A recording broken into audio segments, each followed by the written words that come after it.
Las opiniones y comentarios expresados en el siguiente espacio son exclusiva potestad de quienes lo emiten. Esta empresa televisora exime su responsabilidad o participación en los mismos.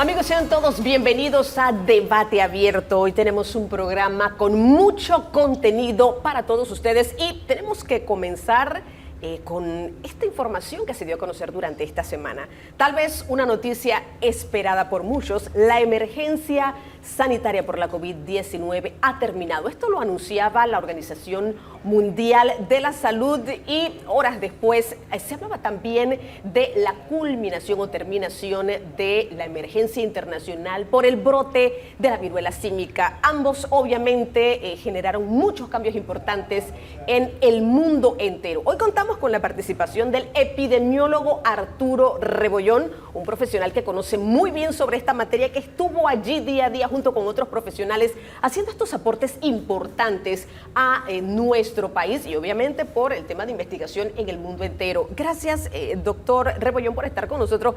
Mire, tal vez algo importante, ¿qué lectura, y voy a comenzar de lo macro a lo micro, debemos tener los panameños con estos cambios? Porque hay que decirlo, el mundo cambió.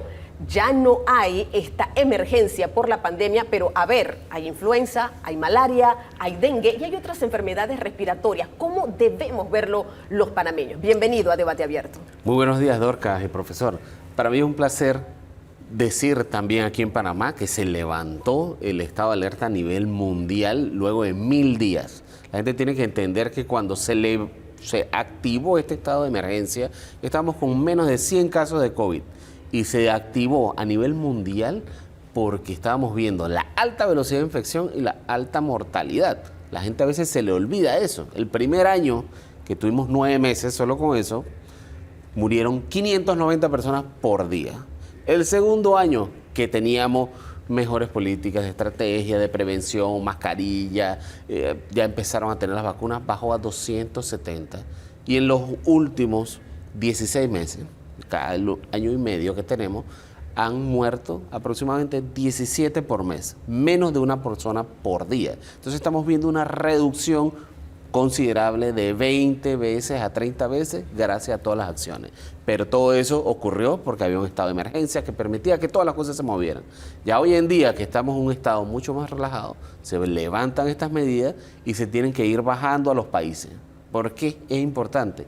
Porque estos fondos extraordinarios de emergencia se tienen que reutilizar en las cosas que son claves para el país. Oiga, ahora que usted está tratando el tema de dinero, el tema monetario, se levantó a nivel mundial, pero Panamá sigue con el estado de emergencia, ¿no? Todavía no han hecho el anuncio oficial de levantamiento de emergencia. Se hará, a lo mejor, piensa usted, después de este anuncio a nivel mundial. Hay algunas cosas que en Panamá todavía están pasando y que son producto de ese estado de emergencia. Por ejemplo, el vale digital, hay programas solidarios todavía, hay que decirlo, ¿no? Claro, es correcto. Esas transferencias monetarias ocurren rápidamente porque existe este momento de emergencia. Sin embargo, una vez que ya se levanta a nivel mundial, ya no hay limitaciones en el país para que se levanten este estado en el país. Entonces, esto nos lleva a un punto. Tenemos que tomar decisiones más rápidas basadas en la evidencia que existe y basadas en las recomendaciones globales. Ya la OMS usualmente es un poquito lento y muy cauto a la hora de tomar decisiones, y Panamá es un poco más cauto porque tiene que hacer la salida un poco más lenta de eso. Entonces es importante que tomemos en cuenta las velocidades de implementación, porque si no, Panamá se ve mucho más atrasado que el resto de los países con el levantamiento de este estado de emergencia. Claro, ahora, decía yo, se levanta este estado de emergencia por la pandemia. Sin embargo, ¿qué ha pasado? Estoy segura que no solamente en Panamá, en muchos otros países aquí se ha activado la malaria, cosa que estaba, mejor dicho, eliminada de nuestro país. Aquí hay dengue, aquí hay influenza, es decir, no nos podemos descuidar. Esto también tiene un porqué en el país. Doctor, tal vez la pregunta puntual es: ¿las autoridades, con todo lo que ha pasado, han sabido visualizar esa otra parte de todas las cosas que han quedado pendientes? Porque hay que decirlo, toda la atención estaba centrada en lo que estaba aconteciendo. Se descuidaron otras cosas porque toda la atención estaba centrada específicamente en la pandemia. Pero ya ha pasado. ¿Qué hay que hacer a nivel de autoridad también para poder ver esos otros temas que son importantes en materia de salud? Mira, nosotros estamos en un territorio que es de lo que se llaman problemas complejos. Problemas complejos ya no es solamente juntar técnicos y juntar dinero para resolverlo. Vamos a agarrar el problema del dengue, como lo mencionaste. Nosotros estamos en la temporada seca. O sea, no debería haber mosquitos en estos momentos porque no está lloviendo en ningún lado. Sin embargo, esta crisis de mosquitos no es solo por eso, es porque la gente está utilizando dispositivos, envases para guardar agua. ¿Y por qué están usando eso? Porque no hay agua. Entonces, te vas viendo la conexión. O sea, no hay agua, la gente tiene que guardar, se acumulan los criaderos de mosquitos, empiezan a aparecer estos casos de dengue, y el problema de dengue es porque hay un problema de agua y de educación de la sociedad, porque tú tienes que enseñarles cómo guardar agua adecuadamente. Entonces, esta línea de problemas es lo que hay que empezar a ver. Necesita más investigación, así como lo comentaba con el profesor Toro antes de inicio del programa, que necesita más investigación que tenga impacto en la sociedad y que beneficie a la sociedad. Si no, vamos a seguir viendo, aumentó el dengue, sin embargo, el que haya aumentado el dengue es por una cadena de eventos que hay que controlar para evitar esa enfermedad. Claro, yo creo que el tema aquí resulta ser muy interesante de esas decisiones puntuales que se vayan dando. Danilo. Doctor, esta fue una emergencia sui generis, porque sobre la marcha se tenía que aprender cosas. A pesar de que la Organización Mundial de la Salud ya había anunciado, su presidente, su vocero a escala mundial, había anunciado tiempo atrás que se esperaba una pandemia, una temporada así de infección globalizada. No había planes, no había forma de enfrentar, y por mecanismo de ensayo y error se fueron estableciendo planes, programas, medidas, controles, restricciones, etc. ¿Nos ha quedado algún libro maestro, algún blue book, algo que nos diga, bueno, este es el protocolo para una emergencia de esta naturaleza? ¿Nos ha quedado eso de forma práctica y de forma también teórica? ¿Lo está al alcance de la gente, al alcance de los profesionales?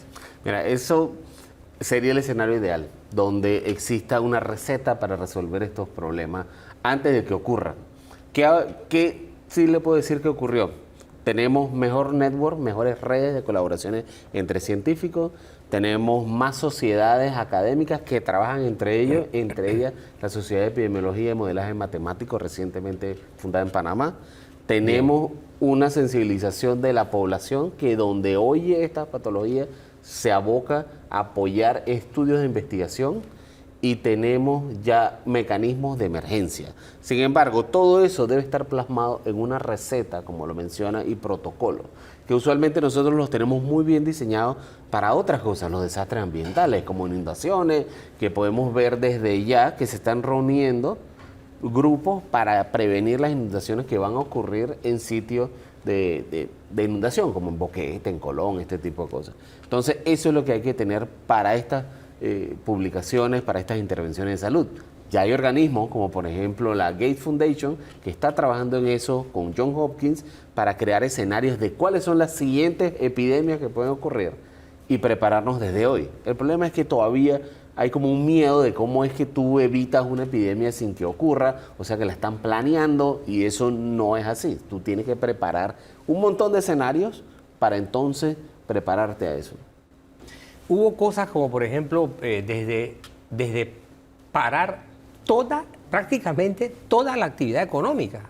Pararon las aerolíneas, se cerraron los centros comerciales, muchas industrias pararon. O sea, usted ve un escenario en el que semejante impacto, que realmente es algo de connotaciones bíblicas, ¿eh? Sí. O sea, uno ve dónde pasó algo así. Bueno, pasó hace miles de años y algo parecido en la Biblia, ¿no? Las plagas de Egipto, sí, que está bien relatado eso, ¿no? O sea, usted ve que esa lección de paralizar la actividad del ser humano, de encerrar al ser humano, sea algo que dentro del mundo médico, hospitalario, sanitario, pueda ser de nuevo echarse mano de algo tan riguroso, de algo de tan alto costo?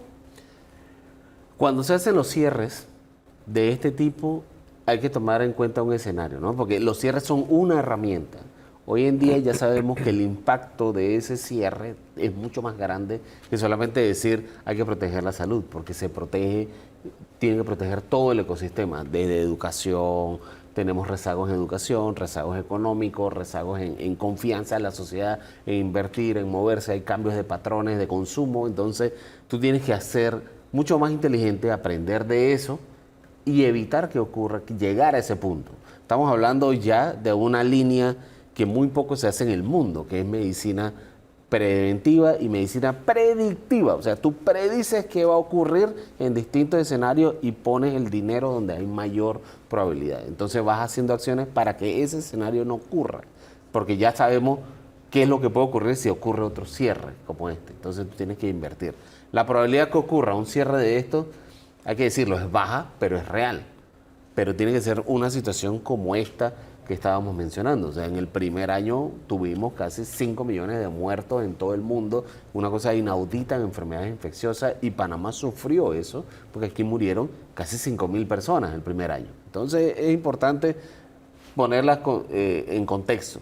Si me pregunta a mí, si usted está en una posición de liderazgo y llega a una situación como esta, ¿qué haría para evitar el cierre? ¿O qué haría si hay que hacer un cierre? Lo primero que haría, yo necesito gente que entienda la sociedad y necesitamos más sociólogos, más antropólogos que nos permitan entender todo el impacto de estas acciones en la sociedad antes de llegar a un cierre, que esa debe ser la última opción. Doctor, y en esa línea predictiva, ¿en cuántos años ya los especialistas, los expertos han podido analizar, pudiésemos tener un evento como este? Porque antes de lo que ocurrió ya había un escenario de que podía haber una pandemia en el mundo. Bueno, nunca nadie pensó que iba a ser la COVID-19 y de la forma en que ocurrió.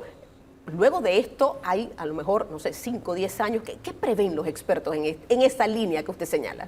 Mira, hay una línea de la ciencia que se llama salud planetaria, que conecta el ambiente, los animales y los seres humanos y esa interacción. Y estamos viendo que cada vez se hacen más cerca las epidemias.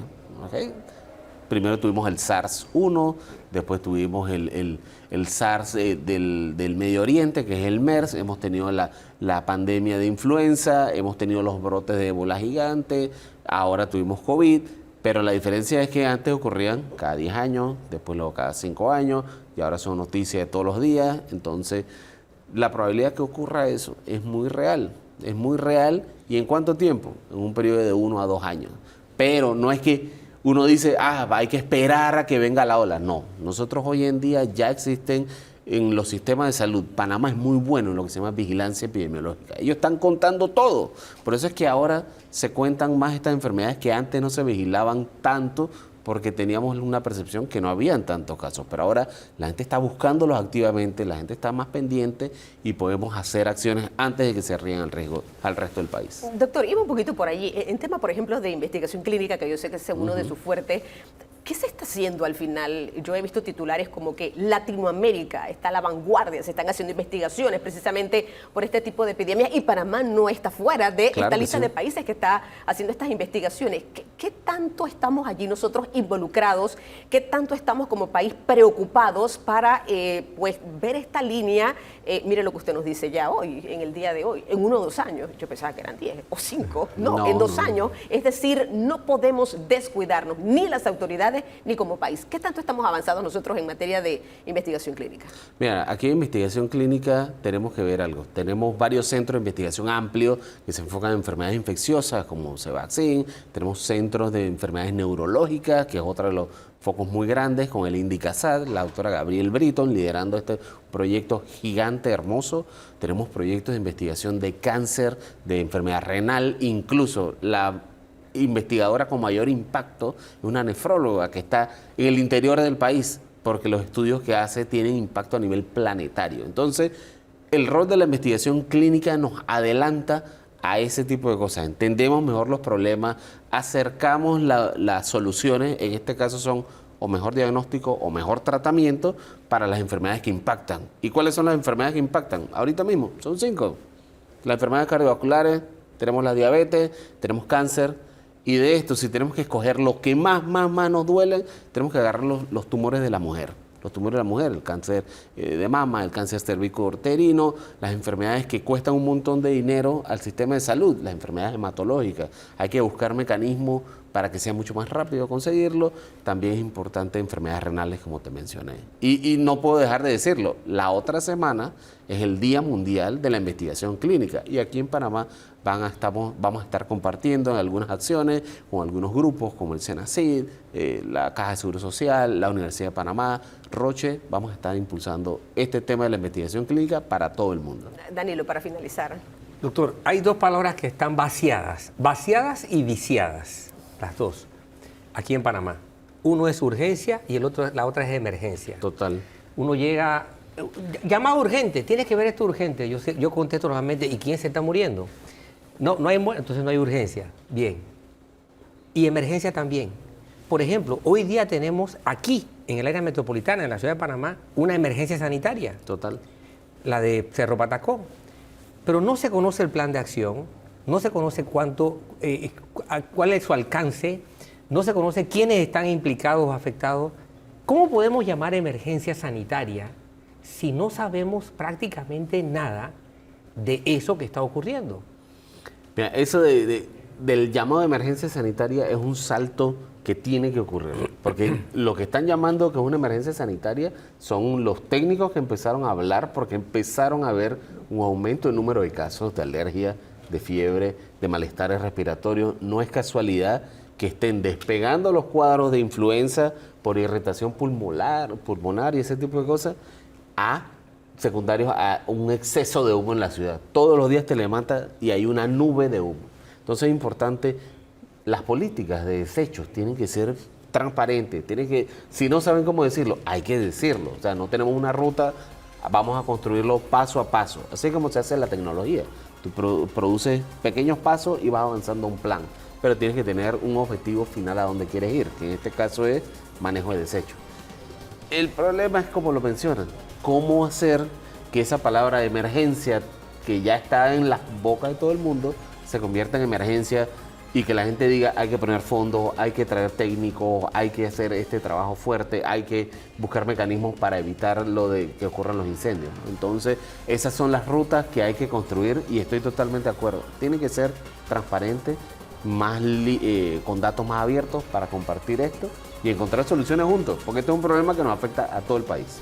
Bueno, muchísimas gracias al doctor Arturo Rebollón, epidemiólogo. Mire, temas interesantes, muchos desafíos definitivamente tenemos como nación en torno a este tema, pero recuerde, se levanta el estado de emergencia sanitaria, pero oiga, la COVID-19 sigue, decía el director de la OMS, cada 3 minutos muere alguien, todavía hay hospitales que están en cuidados intensivos con muchas personas que están padeciendo esta enfermedad. Así que hay que ver con luces largas estos temas que son importantes para nuestro país. Vamos a ir a la primera pausa comercial, pero sabe que Panamá está de líder en algo muy puntual. Sí, estamos liderando los casos de incidencia por acoso escolar o bullying. Y de 700,000 panameños que están en las aulas de clases, en este caso estudiantes, 336,000 señores reciben por lo menos un acoso escolar diariamente. Vamos a hablar con los expertos cuando regresemos de la siguiente pausa comercial. Acompáñanos.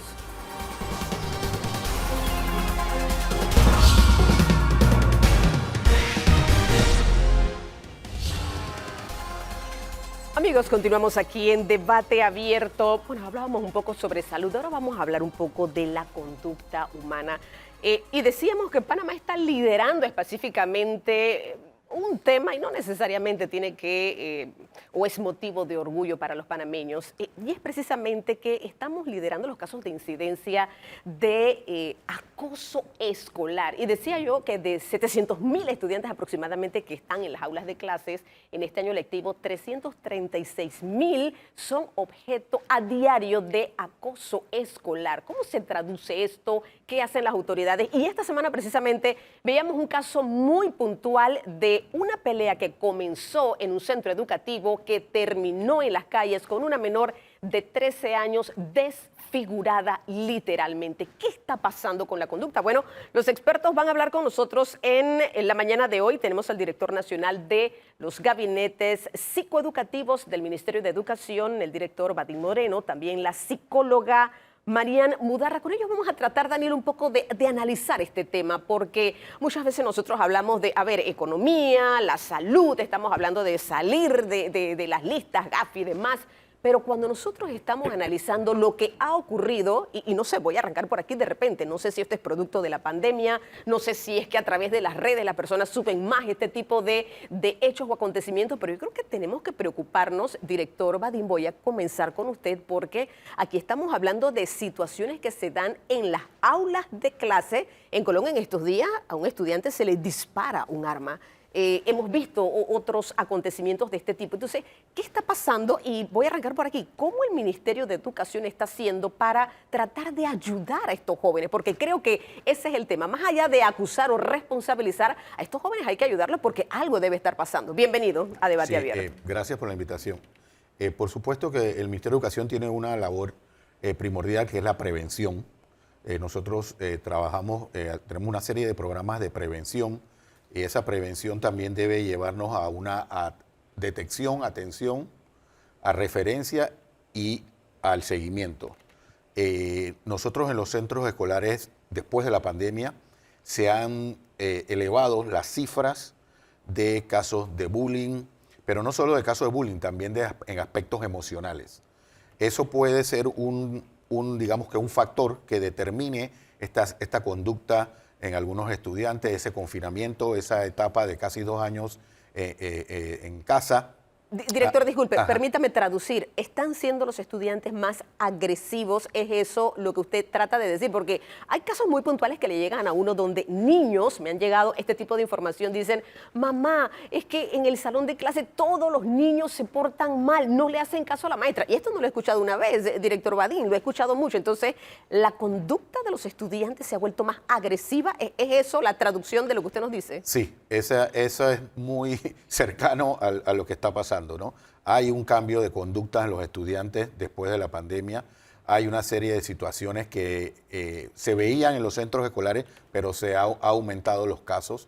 Nosotros, comentaba yo con la psicóloga, que nosotros regularmente, hace unos años atrás, veíamos los aspectos académicos, ¿no? Por eso se llama gabinete psicopedagógico. Era más la parte de trastornos de aprendizaje, rendimiento académico y muy eventualmente pues aspectos sociales. Ahora eso se ha transformado y ahora lo que más vemos son aspectos psicosociales. De hecho, nosotros estamos proponiendo inclusive que los gabinetes se denominen gabinetes psicoeducativos, porque no es solamente la parte pedagógica, sino todo lo que incurre. ¿Qué hace Meduca? Disculpe. El Ministerio de Educación tiene una serie de programas de prevención, pero aquí hay puntos que hay que dejar muy claro. El Ministerio de Educación tiene 3.100 escuelas y nosotros tenemos 152 gabinetes. A ver, 3.100 escuelas versus 152 gabinetes. ¿Eso qué porcentaje sería? ¿0 punto es algo? Un 5% más o menos de lo que deberían estar. Y eso es algo que se debe de mirar muy fijamente para ver cómo se aumenta el recurso humano, llámese psicólogos, trabajadores sociales, todos los que tienen, todo el componente que tiene que ver en esto. ¿Y qué pasa, director? ¿No hay dinero para nombrar a los psicólogos? Bueno, es una de las situaciones que hemos nosotros solicitado. Esta administración ha aumentado algunos gabinetes, sí hay un trabajo muy cercano en cuanto a la adquisición de pruebas, sí se ha hecho un trabajo muy importante y pasos adelantados, pero hace falta el nombramiento de recursos humanos y debemos ser autocríticos. Eso nos lleva a quizás no poder cubrir de manera efectiva a toda la población. Tú decías al comienzo, Dorca, de 700.000 estudiantes. Según nuestro registro este año, entraron 954.000 estudiantes en los centros escolares particulares. Me estoy quedando corta, entonces sí. Tal vez muchísimos más estudiantes están siendo objeto de bullying. Ahí incluimos también los particulares. Claro, ¿no? Por eso la cifra, no es que tú hayas dado una cifra mal, sino que ahí incluimos también los centros particulares. Y entonces eso es algo que debemos de alguna manera evidenciar el por qué muchas denuncias a veces no las recogemos. todas las cifras, yo siempre he dicho que todas las cifras del Ministerio de Educación en este aspecto son subregistros. No porque el Ministerio no quiera tenerlas, sino porque también estos casos son muy difíciles de que llegue el estudiante, de que llegue el padre de familia a denunciar. Por muchos canales que les demos, cuesta a muchos padres hacer estas denuncias. Claro. Inclusive a los docentes les cuesta hacer la denuncia cuando ya nosotros tenemos un protocolo de riesgo, o sea, donde hay un formulario donde se debe hacer la denuncia para nosotros poder intervenir. Por supuesto que lo principal es prevenir antes de llegar a la intervención, pero cuando ya se dan los casos, hay mecanismos ya establecidos para hacer la denuncia que no están siendo efectivos, no se están utilizando como debe ser en los centros escolares. Claro, director, pero aquí el tema es cómo llegar si de 3.000, para redondear solamente en 150, hay este tipo de gabinete. Y mire, el número que le daba era precisamente de la Organización Mundial de Prevención ante el Bullying, quien en su plataforma digital estaba revelando precisamente estos datos. El director Badín nos da todavía una cifra mucho más alta, así que el problema tiene que ser mucho mayor. Danilo, yo creo que queremos conversar también con la psicóloga porque hay muchos temas. Sí, hay mucho. Nada más que sobre el primer aspecto, yo recuerdo, estuve muy vinculado a los gabinetes psicopedagógicos. Hace casi 20 años trabajamos en un primer protocolo de registro de datos de violencia en centros educativos. Todavía los centros, los círculos psicopedagógicos estaban iniciándose y registramos eso. Pero ¿con qué nos encontramos? Con que como había directores que eran evaluados por la gestión que tenían, no se registraban muchas veces los datos que ocurrían en los colegios porque era un efecto rebote, ¿no? Si yo muestro lo que ocurre en mi colegio, yo estoy afilando hacha para mi cuello. Así que había que tener toda una visión distinta desde la estructura. En las últimas 2 décadas creo que se ha mejorado. Sin embargo, lo que usted dijo, el principal problema es el subregistro. No tenemos una visión clara de la realidad. Y tal vez, desde el punto de vista clínico, sí podríamos tener algo, porque al fin y al cabo, anoche escuchaba a una persona diciendo, yo tuve que llevar a mi hijo a un psicólogo para que atendiera porque había un docente que se estaba teniendo un comportamiento que los padres no aceptaban. ¿Qué tan frecuente es en la intimidad del consultorio del psicólogo clínico que hayan padres con casos de niños con conductas que le preocupan o con comportamientos que resultan ya, que reflejan afectaciones? ¿Qué tan detectado está esto a este nivel? Es muy seguido que nosotros recibamos casos de diferentes aspectos relacionados a la violencia, ya sea que reciben violencia física o verbal por parte de sus compañeros. En algunas ocasiones también, de alguna manera, niños se sienten amedrentados incluso por sus docentes, diferentes aspectos. Entonces, sí es importante resaltar que luego de la pandemia hemos visto un crecimiento, no solo en el aspecto de violencia, sino también en aspectos clínicos, depresión, ansiedad y el manejo del estrés. Cada vez son más jóvenes y niños que son traídos a consultas por sus padres relacionados a estos temas. Entonces, yo recuerdo que leía un texto que decía la próxima pandemia es de salud mental y en el momento decía, ¿por qué se está mencionando esto? Y vemos cuán cierto desde algunos puntos de vista resaltar este tema relacionados a los temas emocionales. Y bien lo dijo mi colega, que ellos están viendo en los gabinetes que más que la parte académica, estamos viendo la parte emocional. Y ahí crece lo que es la necesidad de psicoeducación, que exista una educación socioemocional para nuestros niños, nuestros adolescentes y que ellos sepan cómo manejar estos temas. ¿Ha tocado ver el caso de niños o adolescentes que ellos mismos han llegado al riesgo de afectar su propia vida por causa del acoso o del bullying? Hay diferentes aspectos que influyen. Autolesiones, está muy marcado en la juventud hoy en día las autolesiones, vemos jóvenes que se cortan, que de alguna manera se autoagreden y está también relacionado con algunos temas de violencia, no saben manejar su frustración, entonces llegan a un extremo de irse a golpes y a veces esto lo vemos reflejado desde el hogar. ¿Cómo yo aprendo cómo manejar mis conflictos? Desde el hogar yo voy aprendiendo cómo resuelvo los problemas que yo enfrento en la vida. Y a veces esos modelos que nosotros tenemos de aprendizaje dentro del hogar influyen en la manera en que yo voy a resolver las situaciones que yo enfrento en la vida.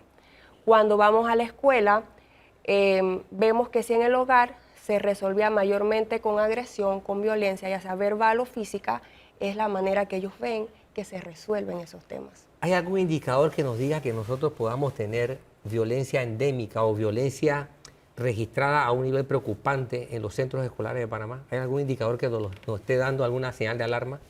Nosotros sí estamos evaluando, como estamos en el final del primer trimestre, según la data que tenemos, hay un aumento en violencia en los centros escolares.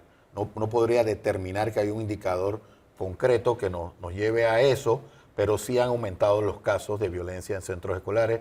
Cuando hablamos de violencia también hablamos de riñas entre estudiantes, hablamos de violencia también inclusive de docente a estudiante, de un comportamiento quizás no adecuado del docente, pero también tenemos que ver que ese docente también viene de ese periodo de 2 años de confinamiento. Director, disculpe, pero ahora que usted lo está mencionando, esta plataforma digital, mire lo que revela, el 25% de los maestros participa de la burla. Es un porcentaje importante también. Entonces, esto aunado, si los estudiantes están viendo que el educador, y lo dice la encuesta, no lo estoy diciendo yo, está participando de esto, entonces se acrecenta mucho más el problema, el estudiante se siente mucho más vulnerable y con unos efectos que pueden terminar hasta acabando con su vida. Sí, y muy importante lo que decía Marian es que se requiere de psicoeducación en toda la comunidad educativa. Cuando hablamos de bullying siempre miramos hacia los estudiantes, pero también hay inclusive padres de familia que participan. La escuela es un reflejo de todo lo que viene en casa, de lo que viene en tu entorno, de lo que viene en lo que tú a diario ves, ¿no? Entonces, esa violencia o ese mal manejo de emociones, de no regular emociones, porque aquí hay una parte de no regulación de emociones, se está viendo en los centros escolares y se está viendo en la población estudiantil. Hay algo que me llama la atención. Por un lado el registro, el subregistro, y por otro lado los individuos implicados. Pareciera que esto es un problema de todos contra todos, porque hay distintos tipos de violencia. Hace 2 décadas veíamos las hordas, ¿no? Los grupos de chicos que en una parada de buses se enfrentaban a otro grupo de chicos porque eran de colegios distintos o porque eran de grupos no escolares distintos y se formaban estas reyertas de gran escala muy violentas. Hoy en día vemos violencia menos grupal, pero con indicadores más alarmantes. Y la hay de estudiante con estudiante, de docentes con estudiantes, de estudiantes con docentes, de padres de familia con docentes. Es decir, esto es un tablero donde las fichas se revuelven todas sin que, y perdonen la expresión de fichas, pero en violencia la gente deja de ser gente. Y entonces esto es una dinámica totalmente fuera de control en cuanto a tendencia. ¿Estoy equivocado o esto es esto es algo puntual? No, yo creo que va hacia lo donde usted dice, doctor, porque sí se ve ese comportamiento ya no solamente como usted mencionaba de entre estudiantes, se ve dentro de toda la comunidad educativa y la comunidad educativa reconoce a padres de familia, a estudiantes, a docentes, administrativos. Entonces, sí es algo que hay que mirar con con lupa para ver a dónde es que tenemos que empezar a trabajar. Nosotros tenemos que trabajar en prevención, sí, y eso y no se puede refutar, pero también cómo los padres son parte de este proceso, porque cuando tú invitas a los padres de familia a que participen en estas jornadas de sensibilización, de reconocer una serie de alertas, pues es bien difícil convocarlos. Nos cuesta que los padres asistan. Las escuelas para padres que se han vuelto a instaurar también hacen un trabajo, pero hace falta que la sociedad y que los padres de familia se involucren en esto. ¿Hay algún perfil del niño o del adolescente acosado? Bien, Recordemos que nosotros somos un ser biopsicosocial espiritual.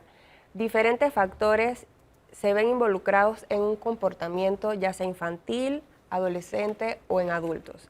Desde la parte biológica, esos antecedentes que nosotros tenemos de predisposición genética hacia ejercer violencia, de cierta manera, ser personas más irritables, de un temperamento, por así decirlo, colérico, y que en un momento tengan esa predisposición a esa parte agresiva.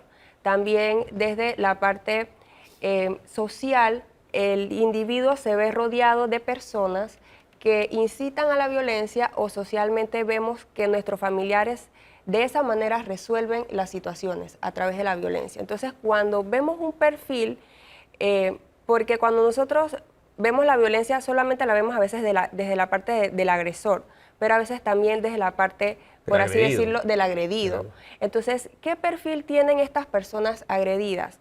En ocasiones han tenido padres sumamente autoritarios, por una parte, que no les permite esa defensa. Entonces, cuando se enfrentan a un medio, no tienen esas defensas, por así decirlo, de enfrentar las situaciones. O también tienen baja autoestima, no se sienten suficientes y no tienen esas herramientas que le permitan una defensa. Entonces, por lo general, las personas agredidas son tímidas, introvertidas y no han podido comunicar, no sienten que el medio sea lo suficientemente, por así decirlo, accesible a ellos para ellos poder comunicar que están en una situación. Y también cuando son niños, lo vemos en diferentes manifestaciones. Por ejemplo, cuando van para la escuela les da dolor de barriga, les da ganas de vomitar y manifiestan esta ansiedad que ellos no identifican, tengo ansiedad, o los padres no identifican, mi hijo está teniendo ansiedad por ir a la escuela. Yo recuerdo mucho un caso de un niño de 6 años que cada vez que iba para la escuela le daba vómito y diarrea, pero era la ansiedad de llegar al salón de clases y enfrentar las situaciones que le tocaba enfrentar, desde el bullying y que él no había podido aprender a leer y a escribir y sus otros compañeros sí lo habían logrado. Entonces vemos cómo esas manifestaciones conductuales en nuestros niños, que es importante, por eso, como dice mi colega, nosotros somos un equipo, tanto los padres de familia, ver esas conductas diferentes en nuestros hijos y ser una red de apoyo. Pero ¿qué sucede hoy en día? Que muchas veces como padres estamos involucrados en tantas actividades, tantas situaciones que a veces no nos permitimos observar a nuestros hijos. Llegamos a la casa con una carga laboral muy fuerte y incluso nosotros ejercemos cierta violencia sobre ellos en el tema de que estoy estresado, estoy cansado y no le dedicamos el tiempo suficiente. Entonces creo que esto es algo de trabajar en equipo como sociedad. Tanto los padres de familia como los centros educativos, que es sumamente necesario continuar con estas leyes de educación socioemocional que hace un rato mencionábamos, que se han impulsado de alguna manera desde la Asamblea Legislativa. Yo creo que es muy importante darle seguimiento. Nosotros como sociedad también ofrecer esas herramientas a nuestros niños, a nuestros adolescentes, incluso a las personas adultas.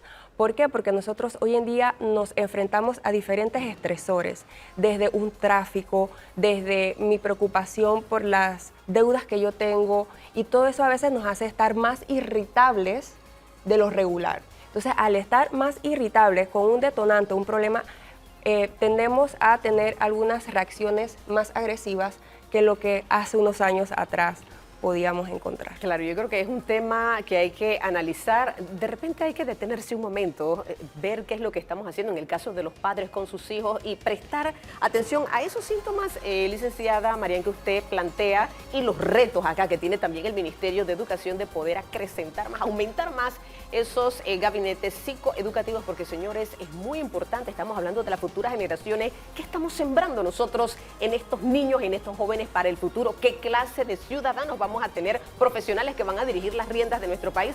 Bueno, ahí está el gran reto y el gran desafío. A nuestros invitados, mil gracias por habernos acompañado. Vamos a ir a la siguiente pausa comercial, pero mire, ¿usted sabía que en Panamá hay 120,000 familias sin luz? A veces decimos, qué calor, no tengo aire, tengo un abanico. Bueno, estas personas ni aire acondicionado, ni abanico, ni nada. Aquí hay un gran reto, pero también Panamá logra, mire, un doble récord de consumo eléctrico en un solo día, y precisamente por la estación seca que estamos viviendo. ¿Somos sostenibles con el servicio que estamos ofreciendo? Este tema lo vamos a ver en detalle cuando retornemos de la siguiente pausa comercial. Acompáñenos.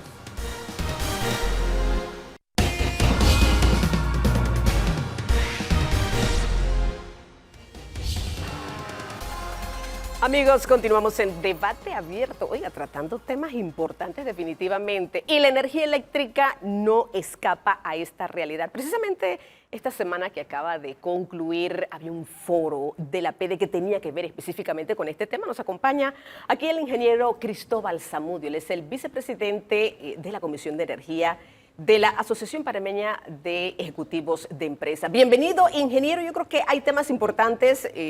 Al dar el anuncio, decíamos que en Panamá hay 120,000 familias que no cuentan con energía eléctrica. Yo creo que estos datos son importantes porque aquí se está hablando de demanda versus estación seca y específicamente el foro tenía que ver con esa ruta que nos va a llevar a esa seguridad en materia de energía eléctrica. Háblenos un poco y arranquemos por, a grosso modo, hablando de este tema, ese desafío que tenemos en Panamá. Bienvenido. Sí, estas 120,000 familias que no tienen acceso a la energía eléctrica representa un reto desde el punto de vista de gestionar esas inversiones, tener recursos que son finitos y además que estas inversiones sean sostenibles en el tiempo de alguna manera. Supimos precisamente por los datos que nos compartió la Secretaría Nacional de Energía de esta brecha tan fuerte. Y en esa materia podemos decir que las autoridades están en conversación con el BID para justamente financiar algunas de estas obras que son necesarias para llevar el suministro a estas zonas alejadas. Esto también tenemos que reconocer que lo que tenemos hoy en día para hacer estas inversiones son dos fuentes, que son los aportes que da las empresas eléctricas, por lo que está expresamente indicado en la Ley 6, y las responsabilidades de las empresas distribuidoras de invertir, digamos, en sus fronteras para expandir la red. Y esto no es suficiente. Por eso es que esta conversación habla de alrededor de $100 millones para que el gobierno gestione con algunas empresas llevar la electricidad. Eso por la parte, digamos, de las 120,000 familias. Por la parte de la seguridad energética, es todo un reto. Sabemos que tenemos un parque de generación principalmente hidroeléctrico. No hay, digamos, una oferta que pueda suplir esa cantidad de energía hidroeléctrica que tiene el país. Sí tenemos un respaldo, pero ciertamente no podríamos atender la demanda si no tenemos algo, digamos, de generación hidroeléctrica. Disculpe, ingeniero, pero por ejemplo, en la actualidad, con estas demandas récord que estamos teniendo por el tema del calor, más personas obviamente están utilizando energía eléctrica, ¿se cuenta con ese colchón, vamos a decirlo en buen panameño, o tenemos que preocuparnos de que algo pueda pasar en nuestro país? Justamente antes de llegar acá revisaba las cifras. Tenemos una demanda de 2.171 megavatios, que fue la condición, digamos, más crítica que hemos visto de momento, y pensamos que si siguen los días de esta manera con este clima, pues posiblemente podamos ver otro récord. Contamos con 3.800, casi 3.900 megavatios de capacidad instalada para atender, sin contar lo que está distribuido en las redes por el tema del autoconsumo. Ciertamente esto no nos blinda completamente, pero también implica que en este caso hagamos las gestiones pertinentes con tiempo para que el recurso que tengamos en los embalses, que ya conocemos, Bayano y Fortuna, pues esté disponible para atender ese reto o ese desafío de una estación seca con las características de un año niño. Lo que nos está diciendo es que hay que ser cautelosos con Hay este que tema. ser cautelosos, porque esa reserva que tenemos de 44%, alrededor del 44%, no sería suficiente para una condición extrema sin tener una parte del recurso hidroeléctrico andando y satisfaciendo parte de la demanda. Danilo. Yo he tenido la oportunidad de estar en distintos puntos del país recientemente, en ambos extremos, tanto hacia Bayano como hacia Bocas del Toro, ¿no? Y ciertamente uno se impresiona cuando ve el nivel, cuando va hacia Chiriquí Grande, uno ve el nivel del lago, lo mucho que ha bajado, uno se impresiona. Sin embargo, para el área costera de Bocas del Toro no deja de llover. Yo supongo que la represa de Chan estará en mejor situación. Y no sé, está también la del Canal de Panamá, que ellos también aportan al sistema. No mucho, pero algo aportarán al sistema. Mi pregunta es, si estamos en una situación de un verano que ha sido fuerte, no solamente porque ha causado disminución de la precipitación, sino porque evapora más agua. Correcto. A eso le sumamos el riesgo de un niño que nos viene a la vuelta de la esquina y que muy pegado a ese niño va a venir otro verano. Mi pregunta es, ¿qué perspectiva le ve usted a la producción de energía eléctrica en Panamá con estos riesgos que se están asomando? Es un tema de planificación. Debemos decir que la operación del sistema eléctrico tiene un proceso de planificación de largo plazo. Es de las pocas actividades en el país que tiene una planificación y que mira 25 años, por ejemplo. Pero además tenemos un proceso de planeamiento para utilizar eficientemente estos recursos, los recursos que tenemos disponibles. La estación seca que ha gestionado el retraso de la estación lluviosa no implica que no vaya a haber lluvias. Esperamos lluvias con un déficit respecto de, no van a ser las mejores condiciones hidrológicas, pero esperamos lluvias, con lo cual debemos tener, digamos, para recibir ese verano fuerte afectado por las condiciones climáticas del Niño, debemos tener el recurso y un parque bien robusto para atender esa condición. Si eso no llegase a ocurrir, tenemos también las interconexiones. Panamá tiene 3 interconexiones con Costa Rica, pero además forma parte de un mercado regional. Entonces, yo sí pensaría que lo que tenemos son muchas opciones de momento para lograr pasar ese hueco que a todos nos preocupa, pero las decisiones tienen que tomarse con tiempo. Y esas decisiones se están tomando, como ustedes saben, en el Centro Nacional de Despacho, que es el que administra todos los recursos de generación del país. ¿Qué otras cosas se podrían hacer? Otras cosas que se podrían hacer es, porque este es un trabajo en los dos sentidos. Por un lado, tener la suficiente oferta, pero también mandar las señales a los clientes para ahorro del consumo. Sabemos que existe culturalmente, hay personas que utilizan los aire acondicionados de 16 grados. Eso significa que va a aumentar el consumo y también existen paradigmas. Por ejemplo, yo usé el aire acondicionado la misma cantidad de horas, pero sabemos que si la temperatura es más alta, ese sistema de enfriamiento trabaja más para mantener esa temperatura. Entonces hay un consumo mayor. Entonces hay que mandar la señal, yo creo que hay que trabajar hablándole más a la población sobre estos temas y de el compromiso que debe haber de parte de los clientes para tener un uso racional de la energía. Ahora que usted está hablando del compromiso de los clientes, me voy a la otra cara de la moneda, apagones y fluctuaciones. Yo creo que esta es una preocupación que se da constantemente, ingeniero Zamudio, en nuestro país y escuchamos a los clientes decir, se me dañó la nevera, toda la línea blanca, ¿dónde voy? Pero creo que este es un tema que también es recurrente en Panamá, ¿no? Es recurrente, reconocemos, y esto ha sido parte de las conversaciones en los últimos días dentro de la PEDE, reconocemos que hay una debilidad en algunas áreas. La pregunta sería, ¿cómo hacemos para que los escasos recursos tomen en cuenta estas condiciones y se focalicen algunas inversiones que ayuden a mejorar, digamos, el tema de las interrupciones y las afectaciones engorrosas que esto da a los clientes? Eso por la parte de distribución. Pero sabemos también que tenemos, como estamos interconectados con Centroamérica, tenemos algunos apagones o algunas interrupciones que se dan por ese comportamiento sistémico donde nosotros lo resentimos estando, digamos, al final de la cola desde Panamá hasta Guatemala y México. Entonces, ¿esa es la razón de tantos apagones en Panamá? Esa es una de las razones. Pero, sí.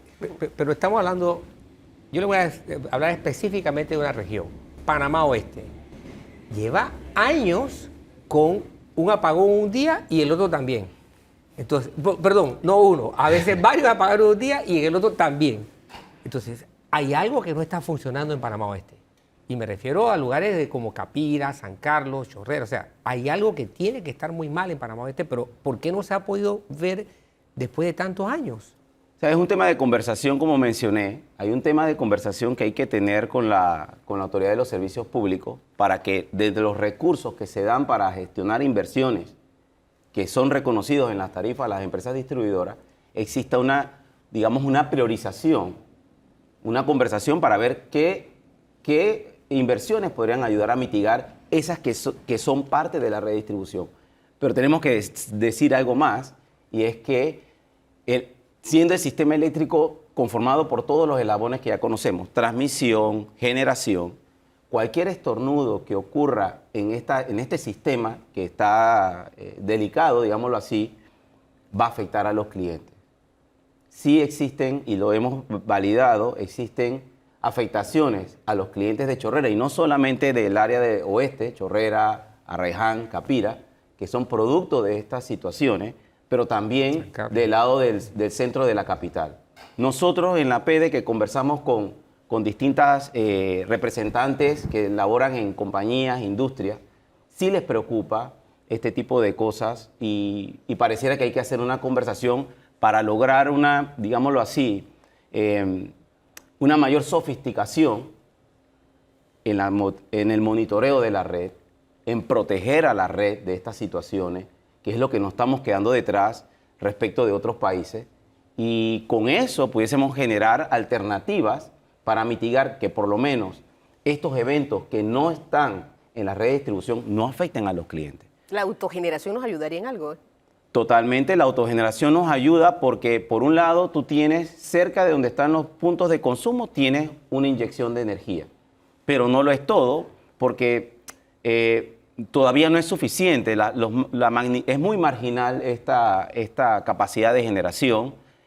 No digo que es baja, es importante, pero todavía no en la magnitud que se requeriría para, digamos, administrar estas pequeñas comunidades y que tuviesen, digamos, la posibilidad de tener como una especie de respaldo eléctrico, como ocurre en las industrias con plantas diésel. Todavía no hemos llegado a esa condición, pero podría ser una gran oportunidad que habría que revisar. Una opción, ¿no? Claro. Bien, tenemos en Panamá producción de energía por acción de los vientos, Correcto. por agua, por combustibles fósiles y por gas. Entre ellos tenemos búnker, tenemos de carbón, tenemos todavía una planta en Colón, creo que es la de la mina, que es de carbón todavía. Correcto. Y tenemos ahora por gas natural. Esto, tal cual como está, ¿representa alguna ventaja? ¿Tenemos cierta capacidad de resiliencia para los embates que puedan venir, no solamente naturales, sino también vienen embates económicos, variabilidad en los precios y todo eso? O sencillamente, pues, aparte de que no tendríamos que preocuparnos, esto no es nada que nos deba hacer sentir, wow, tenemos una ventaja, tenemos algo a nuestro favor. ¿Qué es lo que está ocurriendo con esta diversificación de fuentes de energía? Lo conversábamos hace unos días en reuniones que se hacen con el operador del mercado, de que existe, o sea, tenemos un parque de generación relativamente robusto. Lo vamos a poner a prueba ahora con las condiciones del Niño, lo cual también implica, digamos, desafíos en la administración de estos recursos. Yo me siento, desde mi punto de vista, tranquilo desde esa perspectiva, por esa gran diversificación que tenemos en la generación, pero hace falta un poco más. ¿En qué sentido? Tenemos, por ejemplo, las centrales eólicas están ubicadas prácticamente en un mismo punto. ¿Qué quiere decir eso? Que esa capacidad de generación, cuando en esa zona no haya viento, pues perdemos prácticamente todo el parque, ¿cierto? ¿Qué nos dicen países que nos llevan a la delantera en estos temas? Que uno debiese contar con ciertamente una diversificación, pero además con recursos ubicados en zonas distintas, para que estas condiciones climáticas que se dan en algunas zonas, pues para el efecto total, ¿sí? Para el efecto total, no afecte y no genere más problemas de los beneficios que esto ocasiona, ¿vale? Sobre el embate económico, ciertamente, además de todas estas fuentes termoeléctricas, contamos con centrales búnker, cuyos costos sabemos que no dependen ni el gas natural, ni el búnker, ni el diésel, dependen, digamos, no lo producimos, vienen de afuera, son productos importados. Y cuando el precio sube, con las condiciones globales que sabemos que afecta el precio de los combustibles, evidentemente nos va a afectar a nosotros y no podemos controlarlo, como nos pasa con el costo de combustible. Entonces, a largo plazo, a mediano y largo plazo, habría que definir esa estrategia de fuentes renovables que estén ubicadas en puntos distintos, ¿no? Para poder tener, digamos, un sistema eléctrico, como el término que tú mencionaste, resiliente al embate económico y al embate de los riesgos que implica, digamos, los cambios climáticos. Eso sería, digamos, fundamental para ver ese largo plazo. ¿APD ha visto si hay algún riesgo posible de que la situación internacional tienda a causar un aumento que podría afectar a los consumidores de Panamá? Los que no tienen, porque no lo tienen, pero los que lo tienen, sí. Sí se ha conversado, pero entendemos que los cambios no se pueden dar de la noche a la mañana. Nos hemos sentado en este proceso de mesas de diálogo para la transición energética. Lo que sí tenemos es una hoja de ruta que estamos construyendo y que hay que ejecutar. La pregunta es, ¿cuándo lo vamos a ejecutar?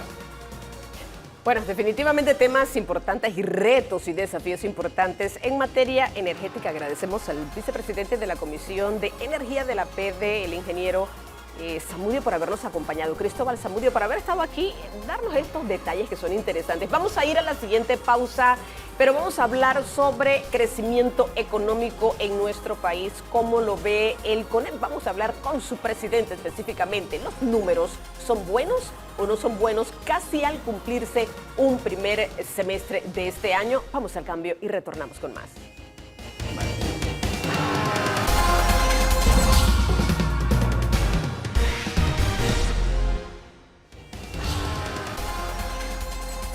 Estamos de vuelta, esto es Debate Abierto. Oye, vamos a hablar un poquito sobre el crecimiento económico. Bueno, dice que específicamente los desafíos de la región específicamente, estamos hablando de América Latina y el Caribe, hablan de que los números serán un poco bajos precisamente en el 2023, pero, aquí viene el pero y yo creo que nos beneficia, Panamá mantiene un dinamismo. Vamos a hablar sobre este tema. ¿Cómo están los números para Panamá con estos casi 5 meses que han pasado del 2023? ¿Son buenos, son malos? ¿Estamos estancados todavía?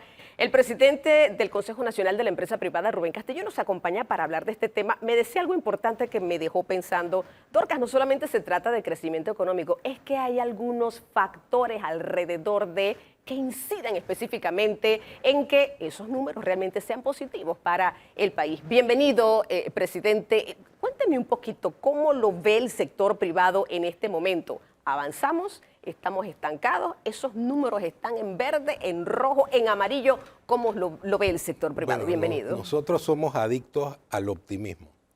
Eso es bien importante en una sociedad que a veces nos llenamos de pesimismo, de opacidad.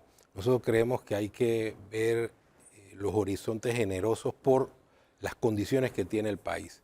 Sin lugar a duda, eso no evita que hagamos análisis sobre la realidad y eso al final nos lleva a conclusiones determinantes. En primer lugar, Panamá sí ha mejorado sus indicadores luego de la crisis terrible de la pandemia. Vamos a tener un crecimiento que va entre el 5 y el 7% según distintas fuentes.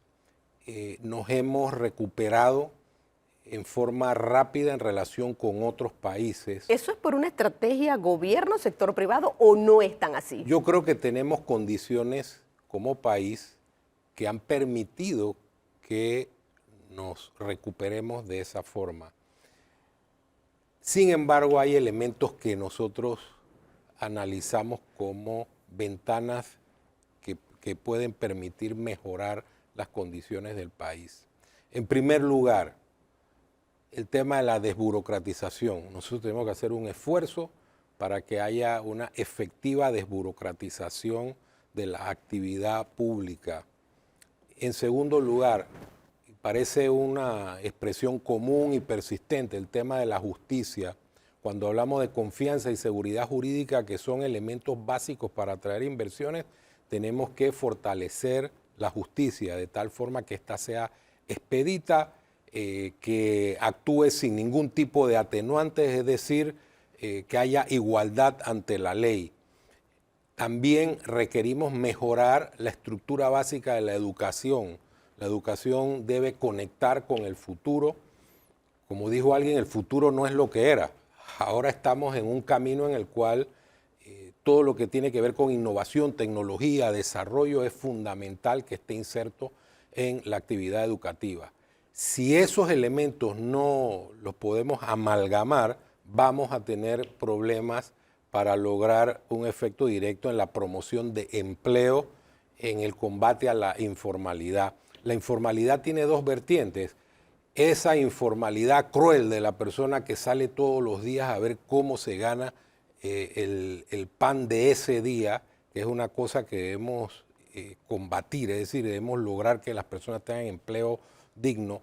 Y la otra es la de los emprendedores, los creativos, la gente que tiene una visión que se puede convertir en un modelo de negocios. Claro, y yo creo que ahí, presidente, hay un gran reto. Usted ha tocado un punto importante, informalidad, que está en este momento por las nubes en nuestro país, que hay un reto importante. Danilo.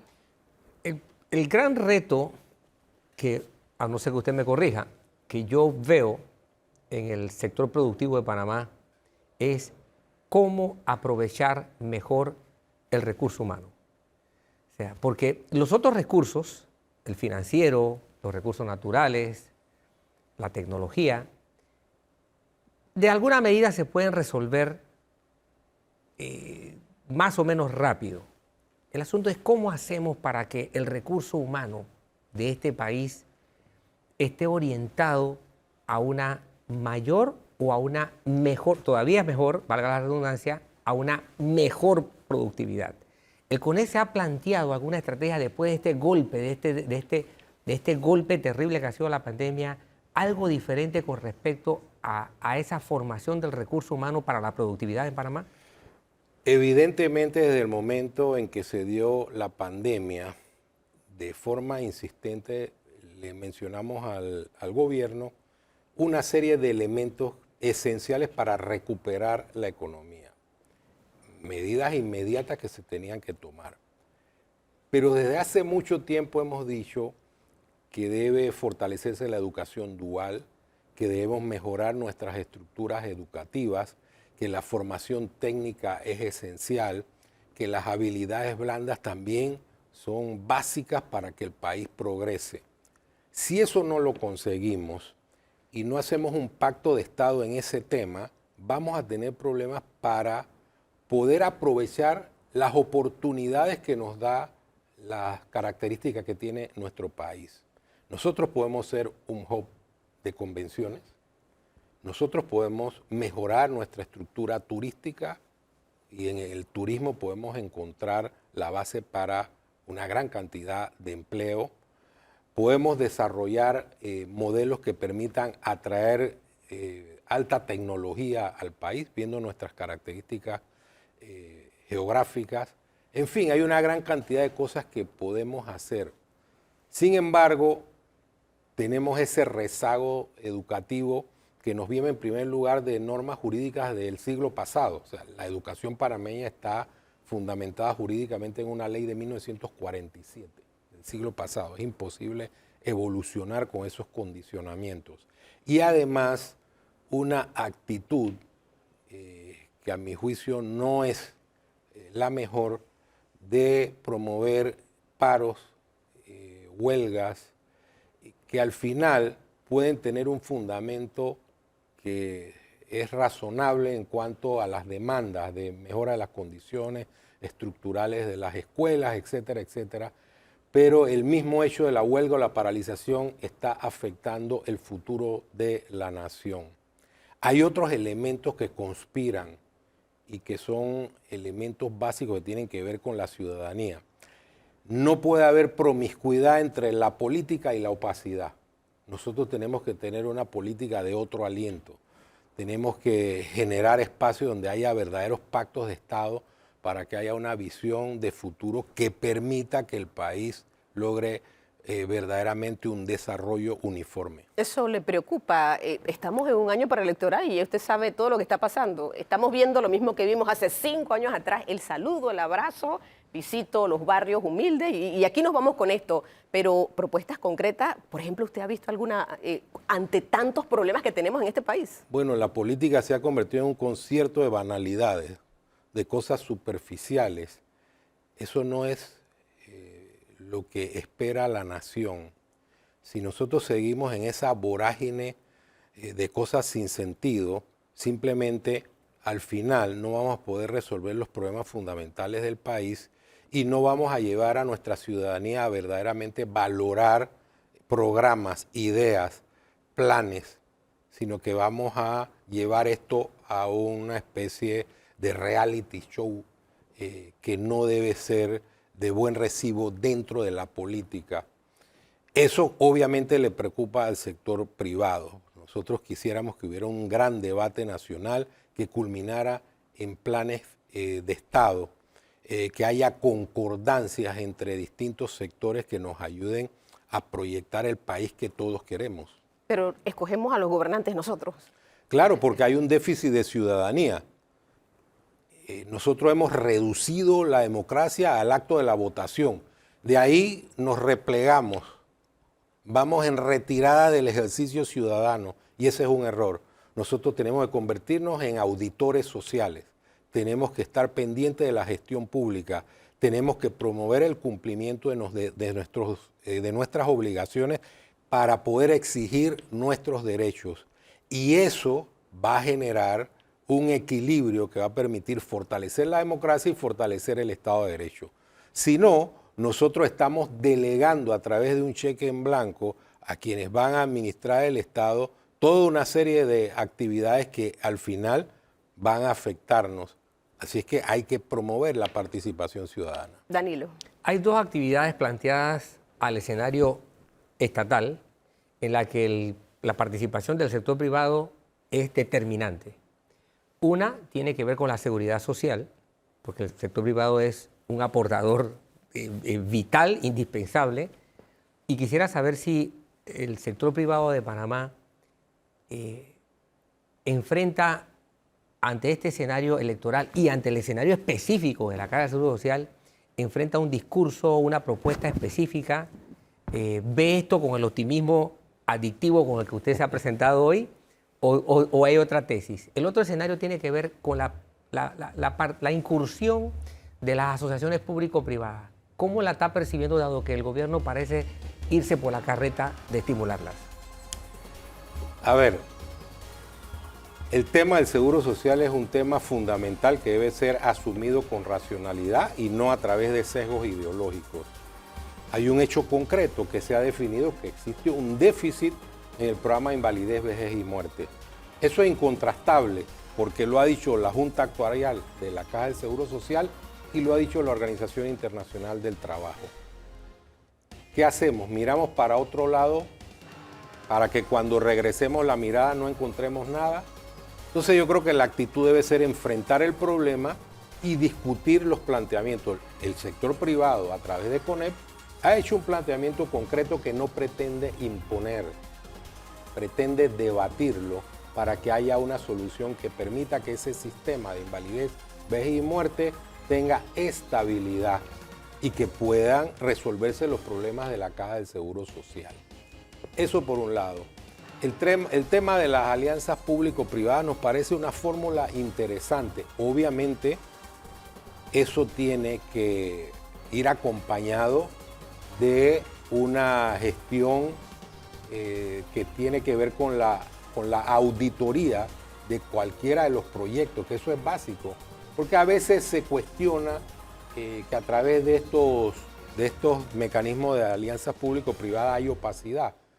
Pero la opacidad solamente se va a dar si no hay auditoría, si no se ejercen las funciones de control, si no se le da el seguimiento a los proyectos. Esos son temas fundamentales que son básicos en un Estado de Derecho, pero la fórmula es indicada. Claro, usted ha dado en el clavo, presidente, fiscalización. Y me gustó ese término que dijo durante este programa, auditoría social. Yo creo que es muy importante también. Muchísimas gracias al presidente del Consejo Nacional de la Empresa Privada, Rubén Castillo, por habernos acompañado aquí precisamente en Debate Abierto. Mira, y usted terminó con el tema de la Caja del Seguro Social, y aunque no lo sabía, ¿sabe quién es nuestro próximo invitado? El director de la Caja del Seguro Social. Hombre, vamos a hablar de todo. Un año peligroso el que se avecina, porque se acaban las reservas del programa de invalidez, vejez y muerte. ¿Qué ha pasado con esta auditoría administrativa por el caso fentanilo?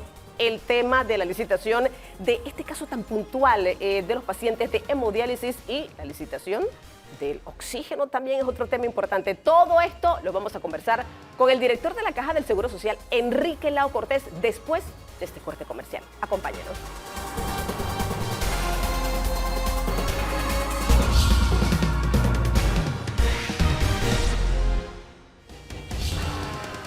Seguimos aquí en Debate Abierto. Bueno, y ya lo habíamos anunciado, el director de la Caja del Seguro Social, Enrique Lao Cortés, se encuentra con nosotros. Danilo, hay temas, ojalá nos alcance este último bloque para hablar de todo lo que concierne a la Caja del Seguro Social. Director, gracias por estar con nosotros. Mire, yo creo que hay que arrancar por aquí, porque a veces los temitas quedan por allí guindando, como decimos en buen panameño. Ha quedado pendiente una auditoría administrativa por parte de la Caja del Seguro Social, en este caso de fentanilo, que se están desarrollando algunas investigaciones puntuales. ¿Ya hay un informe? Y si es así, puede compartirlo con nosotros. ¿Qué se encontró en esa auditoría? Bienvenido a Debate Abierto. Muchas gracias. Nosotros hemos culminado la primera fase de la auditoría administrativa. Estamos ampliando la auditoría médica, y en este sentido, nosotros responsablemente, una vez que tengamos la auditoría administrativa completa, debemos remitirla al Ministerio Público. No quiero ser descortés, pero no me parece que sería prudente que yo presente en los medios los resultados obtenidos antes que sea de conocimiento del Ministerio Público. Así que pediría una licencia para no hablar de ese tema hasta cuando el Ministerio Público no tenga esa información. Doctor, no nos dé detalles, pero ¿se encontraron cosas allí? ¿Hay hallazgos dentro de esa auditoría administrativa? Hay hallazgos administrativos que requieren ser subsanados, que requieren ser fortalecidos. En este tema, una de las impresiones que tiene mi equipo es que durante la pandemia, cuando existía una gran cantidad de pacientes que requerían ventilación mecánica, se relajaron un poco los controles, y este relajamiento hay que retomarlo, porque definitivamente el manejo de estos medicamentos controlados exige el cumplimiento meticuloso de unos procesos que hay que respetar. Hay que retomar el control del relajamiento. Hay que retomar los controles. Exacto. Es decir, entonces es un hecho de que producto de la pandemia, y hombre, todos sabemos cómo estaban en este caso particular el tema de las autoridades y todo lo que se quería lograr en ese momento, sí se descuidó. Vamos a utilizar esa palabra, director. ¿Se descuidaron esos controles en este caso puntual? Bueno, yo lo que diría es que se privilegió la vida, ¿no? Porque el tener un paciente o muchos pacientes al mismo tiempo que requieren de infusión continua de fentanilo, por ejemplo, el poner como requisito, si no me entregas esa solicitud, tal como lo dice la norma, me pone los numeritos aquí, yo me pregunto, ¿y el paciente mientras tanto qué? Entonces, nuestros médicos privilegiamos la vida de las personas, y obviamente que hay que cumplir con estos procedimientos, pero cuando existe una situación extraordinaria como fue la pandemia, donde los colegas se vieron abrumados por la enorme cantidad de pacientes que requerían ventilación mecánica y el uso continuo de estos medicamentos, yo entiendo lo que ha sucedido. Nosotros necesitamos retomar los controles establecidos por la norma, pero si me pones a escoger a mí como médico, que tengo que un paciente en paro y tengo que poner un medicamento, pero hay que llenar una serie de formalidades, y yo atiendo al paciente primero. Después, si tengo tiempo, cumplo con el protocolo, pero a veces no tenían tiempo. Doctor, entonces eso significa que no se descarta la posibilidad que fue allí, precisamente en la época de pandemia, donde se desaparece esta cantidad considerable de medicamentos, o de este medicamento. Yo no quiero hablar de desaparición. Yo siempre he dicho una asimetría, hay una discrepancia entre lo que se recetó, lo que se mandó a los sitios donde se iba a aplicar el medicamento y lo que no se utilizó, que por alguna situación no fue devuelto donde tenía que ser devuelto. ¿Cómo le llamamos, director, entonces, si no es desaparición? Es una discrepancia en los hallazgos porque cuando uno utiliza ese concepto de desaparición, deja abierto un espectro que podría considerarse algo ilícito, y eso en realidad está por probarse. Yo sigo creyendo que nosotros tenemos excelentes médicos, excelentes enfermeras, personas de alta calidad y gente enfocada en salvar vidas. Nosotros tenemos que revisar bien esto. Nos estamos nutriendo con opiniones de expertos internacionales. Recientemente hemos recibido unas evaluaciones que le han hecho a todo el proceso de control y nos han hecho algunas recomendaciones que estamos ya analizando con el equipo de expertos encaminados a fortalecer los controles. Claro, director, solamente y vamos a pasar a otros temas, guardadas no están, ¿no? Estos medicamentos, entonces hay que buscarle un nombre. Algo pasó, las autoridades están investigando, hay una auditoría administrativa preliminar en torno a este caso. Danilo, avanzamos. ¿Hay alguna idea, ya que tocó el tema de la pandemia, hay alguna idea de la cantidad de gente que estuvo hospitalizada del seguro? ¿Hay estadísticas de cuánta gente estuvo comprometida por hospitalización en proceso de estos creo que es entubado? ¿Cómo le llaman a usted, doctor? Pacientes críticamente enfermos. ¿Que tuvo que atender el seguro en el país? Bueno, nosotros tenemos un reporte de aquellos pacientes que gracias a la intervención de la caja no perdieron la vida, y son más de 8.900 pacientes que gracias a la intervención que se hizo por nuestros médicos pudieron sobrevivir. Desafortunadamente otros no lo lograron. Las condiciones de ellos en sus enfermedades de base eran más severas, y nosotros hemos tenido ventiladores funcionando a tiempo completo, no solamente mediante ventilación invasiva, que es con un tubo endotraqueal, sino también mediante la ventilación no invasiva, en donde se utilizan unas máscaras que meten aire a presión para que el paciente pueda compensar lo que sus pulmones han dejado de hacer como consecuencia de la enfermedad.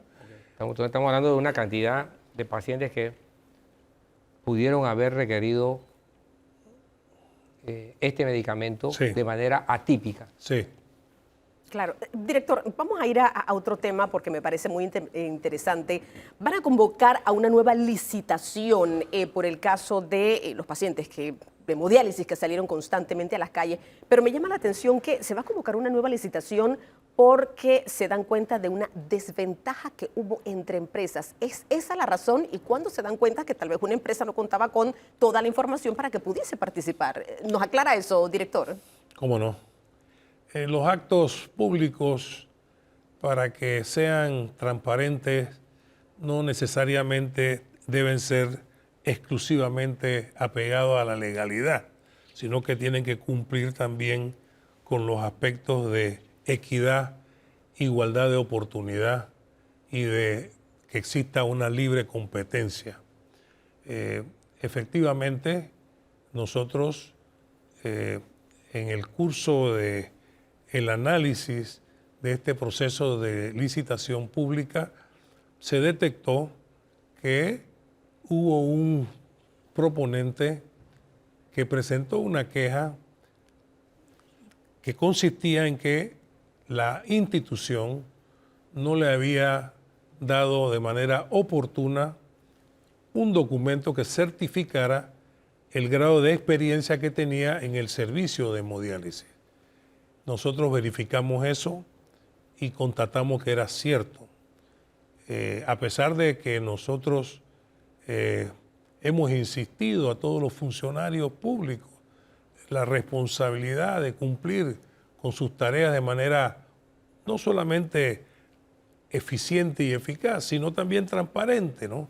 Entonces, malamente un acto en donde hay un proponente que no pudo participar porque esto no era subsanable, ¿no? Esa otra empresa, los representantes de esa empresa, ¿cuándo salieron a decir, oiga, esto ha sido una desventaja para nosotros? Ahora, recientemente. No, tengo información de que lo hicieron el día anterior al concurso. Ellos estaban solicitando que se pospusiera el concurso y se le entregó el documento unos minutos antes de abrir la licitación, y esto a todas luces no es transparente. Yo quiero decirles que me reuní con mis asesores externos, abogados expertos en contrataciones públicas. Me reuní con representantes del Comité de Ética externo, gente muy seria. Y todos los que yo les he consultado coinciden en que esta omisión, que no voy a calificar si fue voluntaria o no, esta omisión afectó la participación de uno de los proponentes. Y nosotros estamos comprometidos con que las cosas se hagan con transparencia. He explicado esto a la única empresa que participó, se los he explicado. Ellos tienen el derecho de recurrir esta decisión de la administración y obviamente lo que me queda decir es que nosotros vamos a abrir nuevamente esta licitación pública para los servicios de hemodiálisis. Estaremos fortaleciendo todo el proceso con la invitación de algunos veedores externos a la Caja del Seguro Social que nos aseguren que todo se está llevando dentro de la pulcritud que exige la contratación de un elemento tan vital para nuestros pacientes como es la hemodiálisis. Usted está investigando qué fue lo que pasó realmente ahí, usted lo acaba de decir, no sé si fue voluntario o involuntario. Bueno, lo cierto es que los pacientes no querían a esa empresa. Bueno, director, hay que decirlo, sí, ¿no? Sí, pero esta decisión no obedece a quereres de nadie. Claro, usted ya nos explica qué fue lo que pasó. Esta es una decisión interna de la Caja del Seguro Social, quienes apegados al compromiso que nosotros tuvimos y que firmamos a través del manual de ética que nos ha ayudado a construir el Comité de Ética Externo de la Caja del Seguro Social, y por recomendación de mis asesores externos y asesoría legal de la Caja, hemos procedido a cancelar este acto y lo vamos a volver a sacar a licitación pública. Danilo. Señor director, si uno pone atención a lo que ha ocurrido, el discurso de los medios de comunicación, es fácil percatarse que ha habido tensiones aquí, ha habido forcejeo de partes interesadas. Los medios de comunicación han sido los escenarios donde ha habido secuencias de críticas, señalamientos, observaciones, quejas, tanto en el caso de lo que acaba de citar Dorcas, que es el caso del equipo de diálisis, como en el caso de otra licitación, que es la que tiene que ver con oxígeno, que ahora creo que es licitación, o lo que hubo era la propuesta de la institución que usted dirige para producir su propio oxígeno. Entonces, mi pregunta es, en medio de esta tensión, ¿cuál es su propósito? ¿Cuál es su política pública? ¿Qué es lo que está buscando? Porque el que haya tensión, el que una empresa se queje y la otra se queje y otra se queje, significa que, bueno, algo está ocurriendo allí. ¿Qué es lo que está ocurriendo de parte de la Caja de Seguro Social, de la institución que usted dirige? agradezco esa pregunta. Mire usted, la Caja del Seguro Social es una institución con recursos económicos finitos y tiene necesidades infinitas. Cada vez los pacientes, los asegurados, demandan más y mejores servicios. Y eso exige que seamos eficientes en la gestión de estos escasos recursos. En el caso particular y en todos los casos, nosotros estamos promoviendo la libre competencia. Estamos promoviendo una mesa nivelada en donde todos los proponentes, todos los empresarios puedan someter sus productos en licitaciones públicas. Y eso, al final del camino, mi intención no es crear estas situaciones que hemos estado padeciendo en el país, sino estoy del lado de los intereses de la Caja del Seguro Social. No podemos seguir pagando elevados costos cuando nos comparamos con otros países de productos que definitivamente nos han estado, diría yo que, cobrando mucho más allá de lo que estamos dispuestos a pagar. Cuando uno hace una licitación pública, los que pierden siempre se van a quejar. Algunos tendrán elementos de razón, otros no. En el caso en particular de todo lo que se ha movido en torno al aspecto que tiene que ver con el oxígeno, todas estas acciones, a todas luces orquestadas, buscan una razón. ¿Qué es lo que quieren? Que la Caja del Seguro Social no pueda hacer la licitación pública que quiere hacer para beneficiar a los asegurados. Entonces, frente a esa situación, a nosotros nos toca buscar las estrategias dentro del marco de la ley y los aspectos éticos para lograr que lo que la Caja del Seguro Social compre sea lo mejor, sea lo más barato posible y además sea seguro.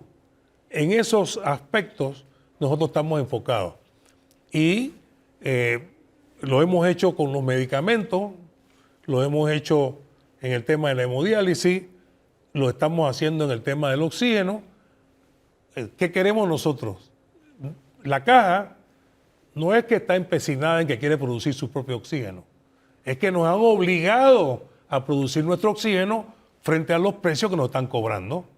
Si nos cobraran un precio razonable, entonces nosotros estaríamos dispuestos a considerar. Pero al no existir esa posibilidad, la Caja tiene que buscar las alternativas técnicas que nos ayuden a darle a los pacientes el mejor servicio posible y a evitar los pagos excesivos, porque esos recursos los podemos utilizar en muchísimas cosas que la población está demandando. Aunque cuesta un poco, director, porque nosotros vemos constantemente las quejas de los pacientes, que no hay medicamentos, el desabastecimiento, el tema de insumos, etcétera. Bueno, y el tema de las licitaciones también. Yo quería abordar el tema, director, de el presupuesto para el próximo año. 7.202 millones de dólares, si la memoria no me falla, un 4% más que este año, y habían algunos cuestionamientos porque precisamente cuando la Caja del Seguro Social tiene una caída de ingresos y una crisis en sus reservas, sobre todo en un programa muy especial, Invalidez, Vejez y Muerte, que se hable de este presupuesto, casi serían 300 millones más. Háblanos un poco sobre este tema, director. Lo primero que tenemos que comprender es que la Caja del Seguro Social en realidad son 4 cajas. Cada uno de los programas funciona con un financiamiento definido, tiene que ser autofinanciado. Entonces, es conocido que tenemos un programa que es el de Invalidez, Vejez y Muerte, que a nivel de su subsistema exclusivo de beneficio definido está en déficit, ese programa. ¿Déficit de? Arriba de 600 millones. Sí, tiene mucho más. Es un déficit que se va ampliando cada vez que va pasando el tiempo, porque la cantidad de ingresos a ese programa, que es con que se financia las jubilaciones de los que están recibiendo el beneficio de la jubilación ahora cada vez es menor y cada vez más son nuevos jubilados y pensionados que requieren esos fondos. Entonces, evidentemente, ahí hay una asimetría y esa asimetría se tiene que balancear con las reservas que tiene ese programa. Ese es un tema fundamental. Hay otros dos programas que han tenido un déficit operacional, el de enfermedad y maternidad, y el otro es el de riesgos profesionales. Ambos programas tienen buen futuro. Ambos programas están comenzando a nivelarse. Y obviamente que nosotros tenemos que buscar la forma de financiar los requerimientos de las personas que tienen el Seguro Social. Imagínese usted que mañana digamos que porque el presupuesto no da y no queremos tocar la reserva, no se pagan las pensiones. Eso sería una cosa, un exabrupto. Entonces, nosotros tenemos que buscar soluciones a este problema. Para eso es el 4%. No, el porcentaje es en comparación con lo que se pidió el año pasado. Pero básicamente lo que estamos financiando son eminentemente el déficit operacional que hay en el fondo de IBM, específicamente en el subsistema exclusivo de beneficio definido. Pero entramos en una etapa muy peligrosa, director. Es decir, 2024 fue la fecha tope, la fecha límite, y nosotros, yo no sé si Danilo ha visto algo diferente, no hemos visto que se estén tomando acciones concretas, y esto obviamente no depende del director de la Caja del Seguro Social. Estamos involucrando a todas las autoridades, a todo un país, pero lo que sabemos es que se van a dejar los pilares para que la próxima administración, la que sea, tome las decisiones. Pero es que si el paciente está en cuidados intensivos, y usted que es doctor me lo aclarará, yo no sé si cuando venga la solución ya no va a haber nada que hacer en torno a este tema, director. Bueno, yo no quiero ver esto de esa manera tan pesimista. Pero no es así, ese no es el escenario. Bueno, el escenario es como yo lo acabo de explicar. La cantidad de ingresos es menor que la cantidad de gastos que tiene el subsistema exclusivo de beneficio definido, es una realidad. Se tiene que financiar el gasto a través de la utilización de la reserva. Existe un diálogo que ha sido convocado en donde la sociedad con todos sus componentes acude, establece lo que se llama la mesa plenaria, y esta mesa plenaria de manera autónoma se conforma en 4 subcomisiones. 3 de esas 4 subcomisiones ya han terminado prácticamente su trabajo con recomendaciones concretas. Una, que es la de invalidez, vejez y muerte, se encuentra en una fase en donde, en una conversación que yo acabo de sostener recientemente con el nuevo presidente de la Junta Directiva, vamos a pedirle al Ministerio de Trabajo y Desarrollo Laboral, que es el vínculo con la OIT, para que los expertos de la OIT vengan a Panamá y nos presenten no solamente el informe actuarial, sino los diferentes escenarios, y de esta manera se reiniciaría lo que sería el diálogo por la Caja del Seguro Social, particularmente en el tema de los fondos de pensiones. Claro, bueno, no sé si la OIT nos va a decir algo diferente a lo que ya los panameños conocemos, de cuál es el problema y dónde están las soluciones, pero solamente le preguntaría esto, y cierro allá con Danilo también. Si usted, director, tuviera que escoger específicamente una acción, solamente una acción para resolver este problema, no sé si como director de la Caja del Seguro Social, no sé si por la experiencia que usted tiene, no sé si como médico, ¿cuál sería? ¿Existe eso específico que se puede hacer, esa varita mágica, o si no hacemos nada estamos destinados al fracaso con esta entidad social? Con respecto a la Caja vista como una organización integral, no, yo creo que si yo tuviera que escoger una sola acción, escogería el título constitucional para la Caja del Seguro Social. Me parece que al Canal de Panamá le ha ido muy bien con ese título constitucional. Ellos han tenido un sistema de gobierno que yo he estudiado mucho. Realmente admiro mucho el trabajo que están haciendo ahí. Y cuando revisamos, nosotros hemos ido haciendo esfuerzos, cambiando leyes, etcétera, y al final del camino, si yo tuviera que coger una, esa sería lo que yo escogería. No, Danilo. no tendría por qué no serlo, dado que la Caja de Seguro Social maneja muchísimo más activos que el Canal de Panamá. Pero bueno, una pregunta nada más rapidito. ¿Cómo pretende usted sobrevivir en este contexto en el que están administrando una empresa que tiene más egresos que ingresos y que hasta hace poco 1 o 2 miembros de su junta directiva no dejaron duda de que tenían grandes diferencias con usted? O sea, ¿tendrá usted perspectiva de tener alguna forma diferente de relacionarse con la junta directiva ahora?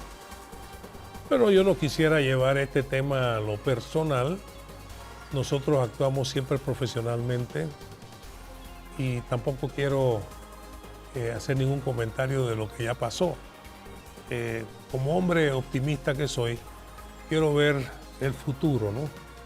Yo creo que tenemos una junta directiva bien intencionada, tenemos gente ahí que está comprometida con la institución y la supervivencia o no de quien les habla, en realidad no depende de tercero, depende de mí. En gran medida depende de lo que yo sea capaz de proponer, de ejecutar y de conciliar. Estamos en un país que hay una enorme desconfianza entre todo el mundo y el trabajo requiere mucho diálogo y mucha conciliación. Y en eso estamos. Nosotros mantenemos muy buena comunicación con los diferentes sectores que están en la junta directiva. Estamos ahora mirando a ver cómo agilizamos las cosas que nos faltan. En fin, esto es cuestión de mirar adelante, seguir trabajando como lo hacemos todos los días y poner a los pacientes en el centro de todas nuestras acciones. Eso es, no hay espacio para pretender ir manejando hacia adelante mirando por el retrovisor. Claro, y usted lo ha dicho bien Eso claro. pasó. Los pacientes, ahí es donde está el sujeto y objeto de esta institución, pues que fue creada hace tantos años y que en este momento específicamente se encuentra en una condición un poco difícil. ¿Qué va a pasar? Bueno, depende del accionar de los que están ahí dentro, de los que están participando, de los que están involucrados con relación a este tema. Muchísimas gracias al director de la Caja del Seguro Social, Enrique Lao Cortés, por habernos acompañado. Hay mucha tela que cortar con relación a este tema, pero se nos ha acabado el tiempo, director. Ajá. Yo quisiera proponer que hagamos un programa en positivo. Y yo vengo aquí y le digo lo que la Caja está haciendo por este país. Les hablo de la ciudad de la salud, les hablo de los trasplantes que estamos haciendo, les hablo de los tratamientos novedosos para los pacientes, de los cambios fundamentales en los procesos en beneficio de los pacientes. Así que estoy abierto a un nuevo programa. No, claro que sí, lo vamos a invitar. Ese y otros temas también, director, que están allí latentes en la Caja del Seguro Social. Bien, Danilo, de esta manera nos despedimos a todos. Muchísimas gracias por habernos acompañado aquí en Debate Abierto.